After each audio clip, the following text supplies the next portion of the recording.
Haleluya. Hari ini saya akan sampaikan sebuah firman yang berbicara tentang perkataan yang punya kuasa. Ini kita hidup dengan setiap perkataan kita, tetapi apa yang jadi perkataan itu yang keluar dari mulut kita akan mempengaruhi setiap aspek hidup kita. Oleh karena itu, biarlah setiap waktu, setiap detik kita sangat mengerti apa yang kita ucapkan, karena itu akan memberkati kita. Itu juga akan menjadi bagian yang bisa mencela kita, ya. Saya mau share tentang hal ini, kuasa perkataan, saudara. Ada banyak orang yang tidak mengerti bahwa apa yang menjadi ucapan-ucapannya itu mengikat. Nah, ada firman Tuhan yang saya mau saudara mengerti saat ini, dan kita akan pelajari bersama-sama. Saya berikan tema adalah kuasa perkataan, saudara, ya. Kita akan baca dari kitab Yakobus pasal 3. Saudara yang di rumah, kitabnya silakan diambil. Saya berikan tema hari ini adalah kuasa perkataan. Haleluya.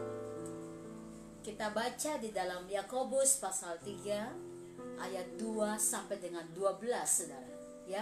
Yakobus 3 ayat 2 sampai dengan 12. Demikian firman Tuhan. Sebab kita semua bersalah dalam banyak hal. Barang siapa tidak bersalah dalam perkataannya, ia adalah orang sempurna yang dapat juga mengendalikan seluruh tubuhnya. Kita mengenakan kekang pada mulut kuda, sehingga ia menuruti kehendak kita. Dengan jalan demikian, kita dapat juga mengendalikan seluruh tubuhnya. Dan lihat saja kapal-kapal walaupun amat besar dan digerakkan oleh angin keras, namun dapat dikendalikan oleh kemudi yang amat kecil menurut kehendak jurumudi. Demikianlah juga lidah, walaupun suatu anggota kecil dari tubuh, namun dapat memegahkan perkara-perkara yang besar. Lihatlah betapapun kecilnya api, ia dapat membakar hutan yang besar. Lidah pun adalah api. Ia merupakan suatu dunia kejahatan dan mengambil tempat di antara anggota-anggota tubuh kita sebagai sesuatu yang dapat menodai seluruh tubuh dan menyalakan roda kehidupan kita, sedang ia sendiri dinyalakan oleh api neraka. Semua jenis binatang liar, burung-burung, serta binatang-binatang menjalar dan binatang-binatang laut dapat dijinakan dan telah dijinakan oleh sifat manusia. Tetapi seorang pun yang berkuasa menjinakkan lidah, ia adalah yang berkuasa. Tetapi tidak seorang pun yang berkuasa menjinakkan lidah. Terus ia adalah sesuatu yang buas, yang tak berkuasa, dan penuh racun yang mematikan. Dengan lidah kita memuji Tuhan Bapa kita, dan dengan lidah kita mengutuk manusia yang diciptakan menurut rupa Allah. Dari mulut yang satu keluar berkat dan kutuk. Hal ini, saudara-saudaraku, tidak boleh demikian terjadi. Adakah sumber memanjatkan? Stop dulu. Nah, saudara lihat ini, bahwa sebenarnya Tuhan lagi bicara, tidak seorang pun yang bisa menjinakkan lidah. Ya, Alkitab katakan memang lidah tak bertulang, saudara. Artinya dalam setiap kehidupan kita ini, hidup kita dikuasai oleh yang kecil ini, lidah. Kalau setiap hari kita berkata saya diberkati, ya saya diberkati. Kalau setiap hari kita hidup dengan mengeluh, ya kita melihat keluhan-keluhan itu menjadi tembok membatasi kita untuk bisa melihat perkara yang besar. Makanya di dalam Yakobus 3 ayat 9 dikatakan dengan lidah kita bisa memuji Tuhan, tetapi hati-hati. Kenapa? Dengan lidah juga kita mungkin bisa mengutuk manusia. Kenapa? Karena lidah ini bisa memberikan kita efek kehidupan kekal atau bahkan kematian kekal. Jadi dalam setiap langkah kita ini yang mengkontrol itu bukan sebenarnya perbuatan-perbuatan kita, tetapi perkataan kita, saudara. Nah, ini mengerikan kalau kita sampai hari ini tidak mengerti hidup kita ini sebenarnya dikuasai bukan karena perbuatan-perbuatan, tapi oleh lidah yang kecil ini. Nah, kita akan lihat slide berikutnya, saudara. Dari perkataan-perkataan ini, apa yang Tuhan inginkan hidup kita. Alkitab bilang hidup dan mati kita dikuasai oleh lidah. Itu yang saya katakan tadi. Setiap hari waktu saudara bangun pagi, saudara berkata, haleluya, puji Tuhan, thank you Lord. Itu mengalir dari perkataan yang memuji Tuhan. Dan saudara akan melihat berkat Tuhan mengalir karena engkau memuji Tuhan. Tapi bagaimana kalau engkau bangun pagi dan semua yang terjadi dalam pikiranmu adalah semua hal-hal yang mengeluh, semua hal-hal yang membuat saudara tertekan. Ini bagian dari iblis, saudara. Dan tanpa sengaja kita menyimpan di dalam alam bawah sadar kita. Dan itu yang akhirnya mengontrol setiap hari kita. Kita hidup bukan dari dalam kemenangan, tapi akhirnya dalam kekalahan. Kenapa? Karena akhirnya perkataan itu menguasai kita sendiri. Ada pengeluh-pengeluhan yang terjadi. Kita baca yuk, Amsal 18 ayat 21 menjelaskan bahwa siapa yang suka mengamalkannya akan makan buahnya. Perkataan-perkataan ini kita tabur, kita juga akan menuai. Amsal 18 ayat 21. Haleluya. Hidup dan mati dikuasai lidah. Siapa suka menggemakannya akan memakan buahnya. Hidup dan mati dikuasai lidah. Kok bisa ya? Saya waktu renungkan ini, walaupun ayat ini saya sering baca, saya sering khotbahkan, tapi saya kembali mengerti bahwa hidup ini bukan dikontrol oleh perbuatan kita, tapi oleh lidah kecil ini, saudara. Ya, hidup dan mati dikuasai lidah. Wow, saya mulai renungkan bahwa setiap hari kalau saya berkata hal-hal yang tidak baik, ini pengaruhnya luar biasa. Tapi jika saya memperkatakan hal-hal yang baik setiap hari, ini juga pengaruhnya luar biasa. Nah, Amsal 21, saudara, kita buka ayat 23. Haleluya. Haleluya. Thank you Lord Jesus, ya. Siapa memelihara kehidupan dengan perkataan, dia memelihara kesukaran-kesukaran yang terjadi. Wah, ini kita baca sebentar. Amsal 21:23, saudara. Haleluya.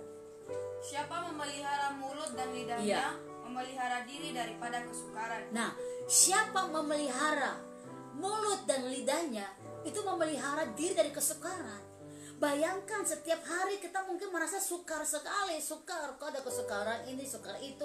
Tapi percayakah saudara, itu sebenarnya bisa dikontrol dengan perkataan-perkataan kita. Perkataan yang speak bless. Dalam pelayanan kawal, puji Tuhan, setiap Sabtu yang hadir, yang ikut itu dari setiap kota, daerah di Indonesia. Dan yang ikut itu juga beberapa dari luar negeri. Tuhan sedang bawa perempuan-perempuan alam pemulihan yang hebat. Dan perkataan ini, karena perempuan itu suka banyak berbicara, perempuan ini suka banyak bahkan gosip. Kalau nggak dikontrol, itu kamu menabur, kamu akan menuai. So saya belajar mengunci mulut untuk mengatakan hal-hal yang tidak baik dan melepaskan hal-hal yang berkat. Dan pesan itu saya sampaikan bagi semua perempuan, karena perempuan itu 2000 satu hari perkataan-perkataan yang dia ucapkan, saudara. Nah, baiknya 2000 perkataan itu ada perkataan yang memberkati dan bukan perkataan yang membuat dia dalam kesukaran. Jadi sebenarnya kalau kita tahu akan ada kesukaran atau hal-hal yang kita ngerti, sepertinya saya ada dalam kesukaran, ini semua bisa dikontrol oleh perkataan kita. Kesukaran tidak akan mencelakai kita, karena perkataan kita adalah perkataan yang memberkati masa depan hidup kita dalam kekekalan. Nah, apa yang dikatakan 1 Petrus pasal 3 ayat yang ke-10, kita akan baca, saudara. Ya, kalau ingin mencintai hari-hari kita, ya, hari-hari kita baik, ya, good day, hari yang happy, bahagia, sukacita, ini dia. Perkataan harus dijaga. 1 Petrus 3 ayat yang ke-10. Haleluya. Siapa yang mau mencintai hidup dan mau melihat hari-hari baik, ia harus menjaga lidahnya terhadap yang jahat dan bibirnya terhadap ucapan-ucapan yang menipu. Nah, siapa yang mau mencintai hidupnya dan melihat hari-hari yang dia lewati ini baik, hari ini baik, hari esok baik, dan seterusnya baik, harus menjaga lidahnya dari perkataan-perkataan yang memang bisa mencelakai dia, saudara. Jaga lidah, jaga lidah. Nah, di Hari Anak Nasional kemarin juga, ya, kami mengadakan lomba. Dan kaget karena yang ikut lomba itu 98 anak dari seluruh Indonesia, dari umur 5 tahun sampai umur 7 tahun, kategori yang satu, kategori yang kedua umur 8 sampai 10 tahun. Dan yang kaget karena yang hadir di situ bukan cuma orang-orang seiman, ada orang-orang lain. Nah, saya berikan lomba itu free karena Hari Anak. Tidak ada pendaftaran, tapi kami yang memberi berkat. Jadi saya yang memberkati mereka. Tetapi ada ibu-ibu, walaupun itu free, ada ibu-ibu yang berkata nggak baik. Nah, kesempatan di sini akhirnya saya mengatakan yang baik dan berkat. Dan akhirnya semua terima kasih, thank you, karena kita bikin grup itu, grup untuk lomba, dan semua mengucapkan terima kasih. Karena apa? Lomba itu tujuannya adalah apa? Karakter anak dibangunkan, kejujuran, mengerjakan gak boleh dibantu oleh orang tua karena stay home, kerjakan di rumah gitu. Dan bagaimana mereka berinspirasi, ya, mengeluarkan imajinasinya, dikeluarkan, mereka berkarya. Orang tua nggak boleh bantu, bilang ini pohon warna. Jadi biarkan mereka, karena kita lagi bantu anak-anak untuk apa? Menemukan jati dirinya.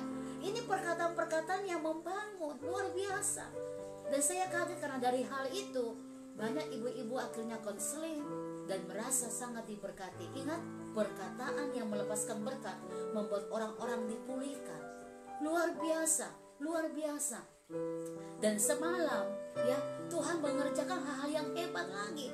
Karena setiap perkataan-perkataan itu meneguhkan, menguatkan. Saya semakin hari melihat bahwa hidup ini sebenarnya akan baik-baik saja, ya, kalau kita sudah mulai belajar speak bless, perkatakan berkat, hidup ini akan baik-baik saja. Saya melihat itu dalam diri saya sendiri. Ini kesaksian roh. Apa yang dibuat dalam pelayanan ini. Setiap hari ada pelayanan, saudara. Stay home, saya merasa malah kayaknya pelayanan semakin banyak yang Tuhan percayakan. Dan penjangkauan jiwa semakin lebar, saudara, semakin banyak. Kenapa? Karena banyak orang bisa diselamatkan dan dijangkau. Lihat, itu perbuatan Tuhan. Ada hal yang memberikan kesukaran, tapi perbuatan Tuhan membuat kita bersuka cita. Dan perkataan-perkataan ini akhirnya masuk ke setiap hati, dan mereka melihat dan mengenal Yesus dengan luar biasa. Melihat Tuhan dalam hidup kita. So, kalau ingin melihat hari-harimu baik adanya, mulai hari ini perkataanmu biarlah menuntun engkau untuk juga berbuat yang baik dan melakukan yang benar dan baik. Karena aku katakan, jauhkan diri dari perkataan yang menipu. Hal-hal yang baik dan benar, lakukan itu, maka kamu akan melihat hidupmu akan baik-baik saja. Semuanya akan baik-baik saja. Walaupun ada masalah, semua akan baik-baik saja. Kenapa? Semua dikontrol oleh perkataan yang punya kuasa. Lalu, mengapa perkataan itu punya kuasa? Mengapa? Siapa dulu yang punya perkataan punya kuasa? Kalau saudara anak Tuhan, saudara adalah orang yang mengasihi Tuhan, saudara adalah hamba Tuhan, perkataan ini ada kuasa, saudara. Ya, kita lihat yuk. Nah, mengapa perkataan itu punya kuasa? Karena kita adalah gambaran Kristus, diciptakan serupa dan segambar. Ini berarti ada sebuah otoritas yang tanpa kita sadar, kita sudah menerima itu. Ada karakter roh yang terjadi. Saya juga teringat waktu menyambut Hari Anak, kami membuat yang namanya webinar untuk ibu-ibu. Dan puji Tuhan yang ikut webinar itu 80 orang ibu-ibu dari seluruh Indonesia hari Kamis kemarin. Dan puji Tuhan karena yang ikut webinar itu juga bukan cuma ibu-ibu, tapi ada bapak-bapak. Saya berkata gini, karakter itu adalah sebuah sikap atau sifat yang dibangun karena sebuah kebiasaan. Kebiasaan, jadi gini, kalau kita kebiasaan berkata yang baik, maka itulah karakter kita. Dan betul puji Tuhan karena ibu-ibu yang ikut, bapak-bapak yang ikut akhirnya mengerti. Waktu setiap hari saya bilang anak saya, kamu kok bodoh sekali. Dan benar, anaknya hidup dengan perkataan kebodohan dari orang tuanya. Saudara lihat, mengerikan sekali. Waktu ibunya berkata, nah kamu kok nakal, anak itu berjalan dengan perkataan nakalnya. Karena apa yang dikatakan itu menjadi pola. Jadi waktu webinar tentang karakter building itu, kita belajar bagaimana membangun karakter dengan sebuah perkataan. Saudara jangan anggap sepele. Apapun yang terjadi manusia, yaitu orang hidup, pasti punya masalah pribadi, beda-beda juga gitu. Tetapi di sini kita harus bisa melakukan sesuatu untuk kita nggak terjebak dalam masalah. Kita harus keluar dari masalah karena Tuhan udah kasih kita tadi ini kuasa otoritas untuk menjadi serupa dan segambar dengan Dia. Mengapa perkataan itu punya kuasa? Nomor 2 dikatakan karena perkataan kita membawa dampak. Siapa yang bawa dampak? Orang-orang yang segambar dengan Tuhan tadi, ya. Kita membawa dampak. Kita baca yuk Amsal 12 ayat 18. Amsal 12 ayat yang ke-18. Ini luar biasa. Haleluya. Tuhan ajaib buat kita. Amsal 12 ayat ke-18. Jadi ada dampak dari perkataan kita. Amsal 12 ayat 18. Ada orang yang lancang mulutnya seperti tikaman pedang, tetapi lidah orang bijak mendatangkan kesembuhan. Haleluya. Perkataan kita harus mendatangkan kesembuhan bagi jiwa. Kalau orang tua berkata, kamu kok bodoh sekali, kamu kok nakal, itu bukan menyembuhkan jiwa anak. Jadi kemarin ibu ada yang bertanya, Bu, bagaimana kakaknya ini rajin, adiknya tidak. Lalu saya bilang, kamu kok gak sama seperti kakakmu? Apakah ini perkataan yang membangun? Itu bukan perkataan yang membangun, karena di dalam perkataan itu adalah perkataan perbandingan, membandingkan kakak lebih baik daripada adik. Itu nggak boleh terjadi. Jadi perkataan itu juga menyelidiki jiwa roh kita, mana yang paling benar yang kamu ucapkan, gitu loh. Itu perkataan mengontrol, sehingga orang yang bisa berkata-kata dengan baik itu mendatangkan kesembuhan bagi orang lain. Perkataan yang baik. Kalau orang tua berkata anaknya bodoh, anaknya nakal, anaknya tidak berguna, itu menyakiti jiwanya, bukan menyembuhkan. Kalau kita juga berkata buat diri kita atau orang lain hal yang sama, kita bukan menyembuhkan, kita menyakiti diri kita menyakiti orang lain juga. Perkataan kita harus perkataan yang menyembuhkan. Kemudian Amsal 15 ayat yang keempat. Amsal 15 ayat yang keempat. Kita coba cek lagi ya. Ini luar biasa perkataan ini. Come on, please. Hidup mati kita bukan karena perbuatan kita, tapi perkataan. Kalau perkataan baik, perbuatan kita akan baik. Perbuatan kita baik, maka hidup kita akan baik-baik saja juga. Amsal 15 ayat yang keempat. Haleluya. Lidah lembut adalah pohon kehidupan, tetapi lidah curang melukai hati. Nah, kata-kata jangan pernah melukai hati sendiri. Jangankan orang lain kita lukai. Kita paling banyak kalau kita mau selidiki, kita lebih banyak menyakiti hidup kita, diri kita dengan kata-kata kita sendiri. Aduh, saya bagaimana ini? Aduh, bagaimana? Itu kata-kata yang sebenarnya tanpa kita sadar sering kita ucapkan, tapi kita melukai diri kita sendiri. Itu mengerikan. Saudara harus mengerti pesan Tuhan ini luar biasa. Karena sebelum kita minta Tuhan berkati saya, yes, memang Tuhan sudah akan berkati kita. Dia mau berkati dan dia sudah punya berkat buat kita. Tapi sayang sekali kata-kata kita yang membuat kita tidak diberkati. Jadi harus mengerti, kita ini harus bisa menyembuhkan diri kita sendiri dengan perkataan kita sendiri. Kita harus berkata hal-hal yang baik buat diri kita sendiri, supaya hari-hari kita berjalan dengan sukacita. Perkatakan sesuatu untuk menyembuhkan dirimu sendiri. Perkatakan hal-hal yang bisa menyegarkan tulang-tulangmu sendiri. Dan kalau itu sudah terjadi, engkau juga bisa menyembuhkan orang lain. Mulai dengan menyembuhkan diri sendiri. Kata-kata ini dibangun, saudara. Ya, karena waktu kita berkata-kata tidak baik dan tidak benar, melukai bukan cuma orang, tapi diri kita sendiri. Nah, kita lihat, saudara. Yang ketiga, perkataan kita dapat mengubah keadaan. Yes, it is true. Itu benar. Ini benar sekali, perkataan kita bisa mengubah keadaan. Amsal 17 ayat 27. Haleluya. Kita baca ayat ini, saudara. Amsal 17 ayat 27. Haleluya. Orang yang berpengetahuan menahan perkataannya. Nah, stop dulu. Orang yang berpengetahuan. Makanya ini bicara tentang apa? Pergaulan yang luas.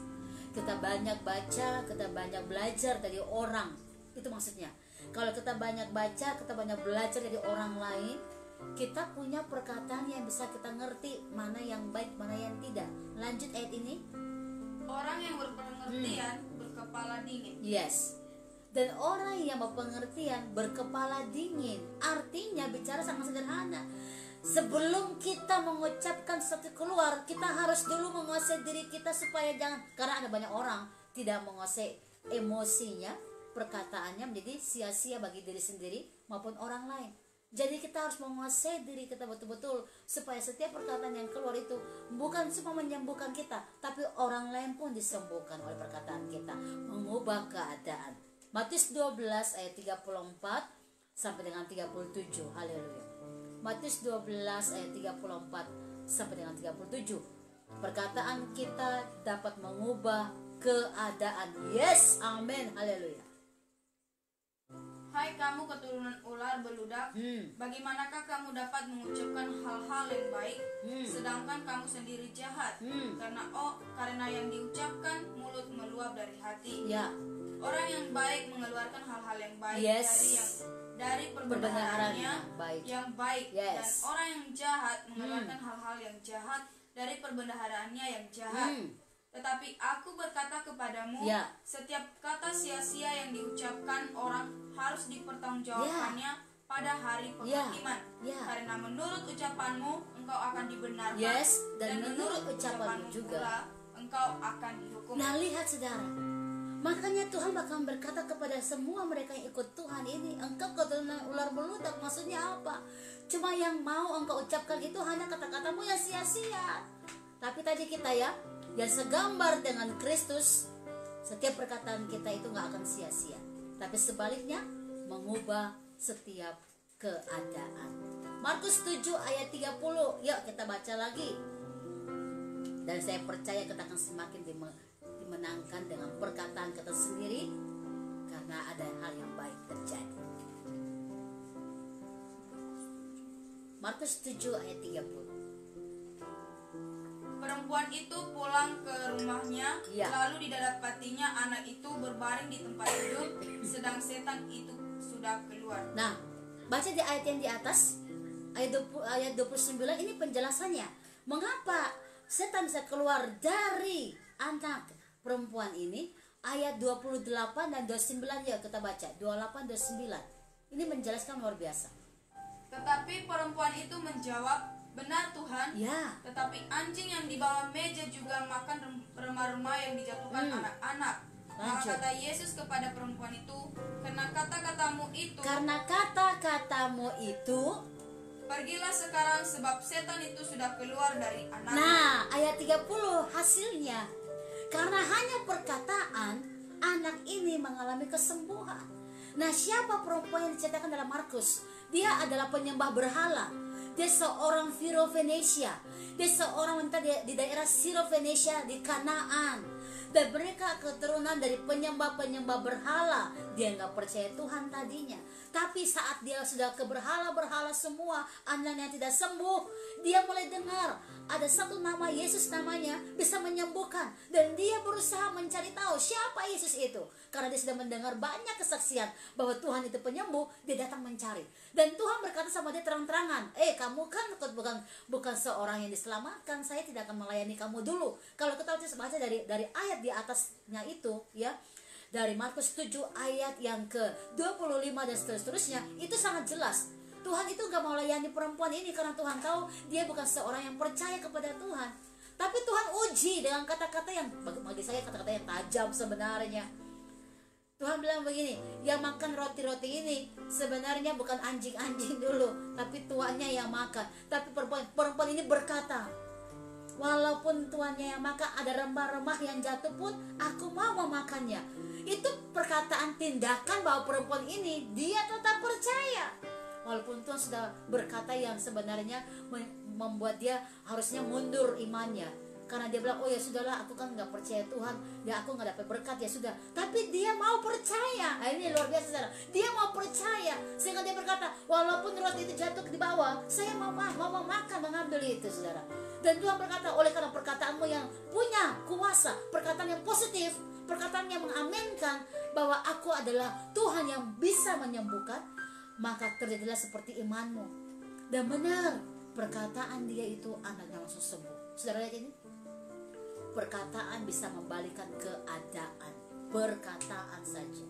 Tuhan tidak mendoakan, tapi Tuhan malah kembali ke perempuan ini. Perkataan imanmu menyelamatkan engkau. Hari-hari ini saudara perlu pertajamkan roh dengan perkataan iman. Keadaan bisa berubah karena perkataan iman yang terjadi. Ini harus jadi bagian dalam roh saudara, ya. Perkataan yang punya kuasa bisa membalikkan keadaan. Akhirnya perempuan Syro-Fenisia ini, seorang Kanaan yang tadinya menyembah berhala, saat dia melihat Tuhan berkuasa untuk memulihkan keadaan anaknya hanya dengan perkataannya perempuan ini sendiri, dia langsung ikut Tuhan, melayani Tuhan, sesi keluarganya. Dan akhirnya dampak dari pengenalan akan Tuhan ini, semua orang yang menyembah berhala ikut Tuhan melalui kehidupannya. Saudara lihat ini, keadaan berubah dengan cepat sekali karena perkataan-perkataan yang punya kuasa. Lalu yang keempat, mengapa perkataan kita punya kuasa? Karena kita hidup dalam pimpinan Roh. Dahsyat betul. Roma 8 ayat 12 sampai dengan 14. Roma 8 ayat 12 dan sampai ayat yang ke-14. Kalau saudara dan saya hidup dipimpin oleh Roh, maka segala perbuatan daging untuk mencela saudara, perkataan-perkataan itu saudara akan lepaskan. Karena hidup Roh saudara harus disirami terus dengan air kehidupan dari Roh supaya bertumbuh indah, segar, indah. Semua orang bisa menikmati dengan luar biasa. Haleluya. Roma 8 ayat 12 sampai dengan 14. Haleluya. Jadi saudara-saudara, kita adalah orang berhutang, Ya. tetapi bukan kepada daging, supaya hidup menurut daging. Sebentar. Kita orang berhutang bukan untuk daging, untuk hidup menurut daging, bukan untuk binasa. Perkataan-perkataan yang mencela diri saudara. Kita hidup itu untuk satu. Lanjut ayat ini. Sebab jika kamu hidup menurut daging, kamu akan mati. Tetapi jika oleh Roh kamu mematikan perbuatan-perbuatan. Jadi kita hidup itu untuk perbuatan-perbuatan Roh yang mematikan hidup daging kita. Lanjut. Kamu akan hidup. Yes. Semua orang yang dipimpin Roh Allah adalah anak Allah. Ya. Semua orang yang dipimpin oleh Allah tadi serupa dan segambar dengan dia, anak Allah. Jadi bayangkan berapa banyak hidup kita ini semuanya jadi sia-sia, bukan karena keadaan sebenarnya, tapi karena perkataan kita sendiri. Karena Alkitab katakan kalau kita punya kuasa, kita bisa mengubah keadaan. Orang yang dipimpin oleh Roh, dia bisa menghancurkan perbuatan-perbuatan daging dengan perkataan-perkataan Roh yang menyembuhkan, yang memulihkan, yang menyegarkan, dan itu kehendak Tuhan. Oleh karena itu, ayo hidup dalam Roh. Saudara akan mengalami kemenangan yang besar. Saya ini tidur itu bahkan kalau 2 jam aja, puji Tuhan 2 jam. Kenapa saudara? Wow, Roh terbakar terus saat mendengar orang punya masalah dan ingin doakan mereka via telepon, ya. Wah, itu roh saya terbakar terus dan saya speak bless. Semakin saya memberkati orang dengan kata-kata doa, semakin saya mendapat kekuatan yang baru. Jadi walaupun tidur mungkin cuma 2 jam, kekuatan itu berlimpah-limpah sekali. Mengapa? Karena perkataan rupanya menyembuhkan, memberikan semangat yang baru, menyegarkan tulang-tulang. Itu perkataan yang menyembuhkan, perkataan Roh yang menyembuhkan, dan kita boleh menerima kekuatan yang baru. Dan pagi ini kalau saya bisa berkata seperti ini, karena perkataan Roh yang tinggal dalam saya, memberkati orang, memberkati saya juga. Haleluya. Orang yang hidup dipimpin oleh Roh, perkataannya menyembuhkan dan memulihkan. Itu pasti. Oleh karena itu, mari berkati lidah kita yang penuh kuasa untuk perkatakan berkat dan bukan kutuk. Yesaya 50 ayat yang keempat. Kita minta Tuhan pertajamkan telinga roh kita terus. Ayat 4 dan 5 ya. Yesaya 50 ayat yang keempat dan 5. Kita baca. Haleluya. Thank you Lord Jesus.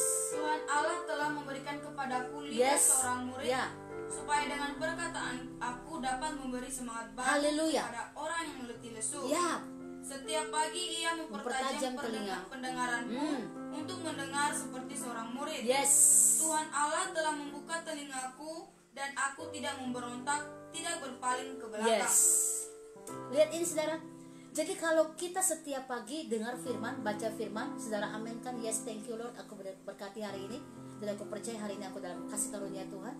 Itu seperti kita mendengarkan firman itu sampai ke lubuk hati. Itu namanya kita dipertajamkan dalam telinga roh. Dan mengapa Tuhan bilang seperti seorang murid? Murid itu belajar taat, murid itu belajar ikuti saja. Guru terbesar kita adalah Roh Kudus, Tuhan Yesus sendiri. Nah oleh karena itu kita belajar mendengarkan dia. Apa yang Tuhan katakan dalam firman-Nya, perkatakan itu, maka kita akan lihat perkataan ini menyembuhkan kita, perkataan ini memulihkan kita, perkataan ini bisa mengadakan segala berkat dalam hidup kita.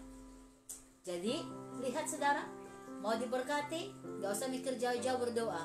Mulai dari perkataan kita, karena ada kuasa dalam diri kita tadi. Anak-anak Tuhan, seperti segambar dengan dia. Ada kuasa. Mulai perkatakan berkat. Engkau di kamar mandi, engkau di dapur, engkau di kamar, engkau dimanapun, perkatakan berkat. Berkat saja, berkat, berkat. Karena semakin engkau berkati hidupmu, semakin engkau melihat tangan kasih Bapa sempurna bagimu. Yesaya 50 ayat yang kelima kita baca. Roma 10 ayat 17. Roma 10 ayat yang ke-17. Haleluya. Roma 10 ayat yang ke-17. Jadi iman timbul dari pendengaran, dan pendengaran oleh firman Kristus. Yes. Jadi kalau kuncinya, kalau saudara semakin mendengarkan firman, semakin mau dan suka belajar firman, itu rohnya muncul. Dan kalau roh muncul, itu keluarnya perkataan-perkataan yang membangun, perkataan-perkataan yang menguatkan, perkataan-perkataan yang memberkati. Hari ini biarlah hari-harimu indah dan baik adanya, oleh karena perkataan-perkataanmu yang meneguhkan dan yang menguatkan, yang menyembuhkan dan yang memberkati setiap orang untuk melihat di dalam dirimu, di dalam diri kehidupan setiap perkataanmu ada kuasa yang mengalir. Haleluya. Saya ingin berdoa buat saudara, mari semua angkat tangan di rumah masing-masing dan kita bawa hati kepada Tuhan. Haleluya.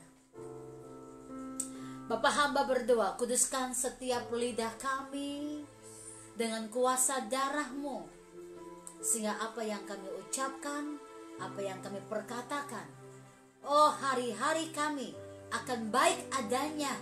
Kami disembuhkan, kami dipulihkan, bahkan kami melihat segala berkat-berkat Tuhan yang tercurah. Karena perkataan kami adalah perkataan yang memberi kehidupan kekal. Dan kami tolak setiap perkataan-perkataan yang membuat kami mati dalam setiap langkah kami, yang menyakitkan, yang menyedihkan, yang melukai jiwa, raga kami. Kami tolak dalam nama Tuhan Yesus. Dan jika juga kami mendengar ada kata-kata yang tidak baik yang melemahkan iman kami cabut keluar dalam nama Yesus. Dan hari ini kami terima setiap anugerah-Mu, perkataan-perkataan roh ini yang kami dengar, yang kami pelajari sebagai seorang murid di hadapan Engkau. Kami ambil dan kami berkata, terima kasih Yesus, Engkau sudah sembuhkan kami melalui firman ini. Kami diberkati, kami dikuatkan, kami dipulihkan. Di dalam nama Tuhan Yesus kami bersyukur dan berdoa. Semua yang diberkati katakan bersama-sama haleluya. Amin, amin, amin, amin. Puji Tuhan.